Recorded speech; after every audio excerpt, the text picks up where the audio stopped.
তারা অভাগা যারা হিন্দু ধর্মে জন্মায় বলেছিলেন কিনা, শুনেছিলেন কিনা? ফিরহাদ হাকিম সাহেব ইতিহাসটা পড়ুন। পশ্চিমবঙ্গ নয়, ভারতবর্ষের যত মুসলমান আছে তাদের পূর্বপুরুষ, সবার পূর্বপুরুষ হিন্দু ছিল। তারা অভাগা, নিজের বাপ ঠাকুরদার ধর্ম ধরে রাখতে পারেনি। সুকান্ত মজুমদার, গৌরী শঙ্কর ঘোষ, সৌমেন মন্ডল এবং অন্যান্যরা যারা, তারা ভাগ্যবান যে নিজের বাপ ঠাকুরদার ধর্মটা ধরে রাখতে পেরেছে, সেই জন্য তারা লড়াই করতে পারে। আর তোরা স্টেশনে গিয়ে ভিক্ষা করছিস, আল্লাহকে নাম তো করতে হতো বাবা, এর থেকে বেশি কিছু তোদের ভাগ্যে ঘটেনি।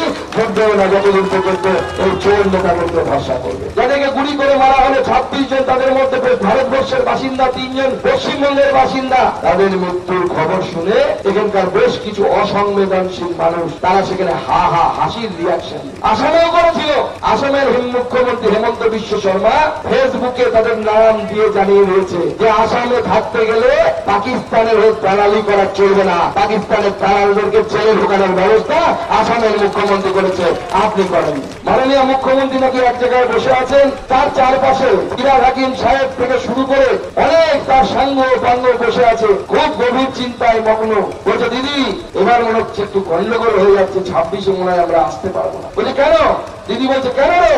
বলছে আরে দিদি, হিন্দুরা বুঝে গেছে যে মমতা বন্দ্যোপাধ্যায়ের দল তৃণমূল কংগ্রেস হিন্দু বিরোধী দল, এখনো পশ্চিমবঙ্গের 75% কাছাকাছি হিন্দু আছে, তারা সবাই একত্রিত হয়ে যদি ভোট দেয় তাহলে আমরা হেরে যাবো। দিদি বলছেন বলে দূর বোকা, তোরা মমতা ব্যানার্জিকে চিনিস না? বলে কেন দিদি কি হয়েছে? তোদের গল্প শোনা। কি গল্প? বলে শোনা গল্প, রামায়ণের গল্প, তোরাও শুনেছিস, একবার শোন মন। তো সবাই শুনছে, ফিরহাদ হাকিম থেকে শুরু করে সাঙ্গ পাঙ্গ, ছোট নেতা মেজ নেতা। মুখ্যমন্ত্রী গল্প শুরু করলেন, বলে শুনেছিস তো রামায়ণ, মা সীতা একদিন আশ্রমে বসে আছে, কুটিরে বসে আছে, হঠাৎ দেখলেন একটা সোনার হরিণ সামনে তিরিং বিরিং করে লাফা। মা সীতার থেকে পছন্দ হলো, মা সীতা বললেন ভগবান রামকে যে হে ভগবান রাম, রামচন্দ্র স্বামী, আমার এই হরিণটা খুব পছন্দ হয়েছে, আমাকে ধরে দাও। রামচন্দ্র কি প্রলোভ নিয়ে বেরিয়ে বললেন, আমার স্ত্রী চেয়েছে, না দিয়ে কি করে পারেন? ভগবান রামচন্দ্র মা সীতাকে প্রাণাধিক প্রিয়া ছিলেন। তীর ধনুক নিয়ে রামচন্দ্র যাচ্ছে, নারী আপনারাও জানেন গল্প, হরিণ এখানে লুকোচ্ছে, ওখানে লুকোচ্ছে,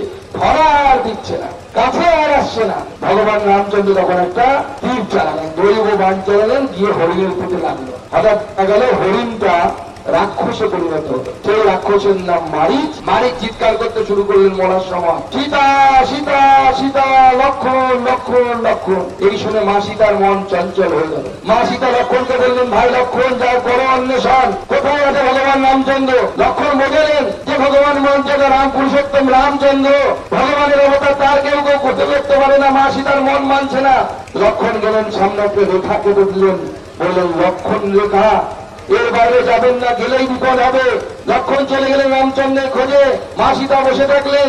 মা সীতা দেখলেন এক সন্ন্যাসী এসছে, গেরুয়া বসন, গেরুয়া টিকা, মাথায় জটা। ভাবলেন নিশ্চয়ই বিজেপির লোক, এত গেরুয়া পরে এসছে। ভুল করে বাইরে গেলেন, হরর হয়ে গেল, চলে গেলেন। এই গল্প শোনার পর দিদির সাঙ্গ পাঙ্গরা জিজ্ঞেস করছে, ফিরহাদ হাকিম থেকে সাহেব সবাই বলছে, দিদি এই গল্পটা তো শুনলাম, আগেও শুনেছি, কিন্তু মানেটা তো বুঝতে পারলাম না। বলে দূর বোকা, মানেটা বুঝতে পারলি না? ওই যে সোনার হরিণ, ওটা আমার লক্ষ্মীর ভান্ডার, ভোটের সময় 500 বাড়িয়ে দিব, তিরিং বিরিং, আর মহিলারা ওর মতো দৌড়বে, ওর পেছনে দৌড়বে। আর রাবণ, আমি গেরুয়া সে যাবো, মন্দির বানাবো, গেরুয়া করে যাবো, হিন্দুদের ভোট নিয়ে আসবো, আর হিন্দুদেরকে বোকা বানিয়ে আমার চন্দন দাস, হরগোবিন্দ দাসের মতো কাটার ব্যবস্থা করবো। তোরা যে হাত করবি, আমাদের উদ্দেশ্য সফল হবে। হয়তো এটা গল্প, কিন্তু এটা বাস্তবিকতা।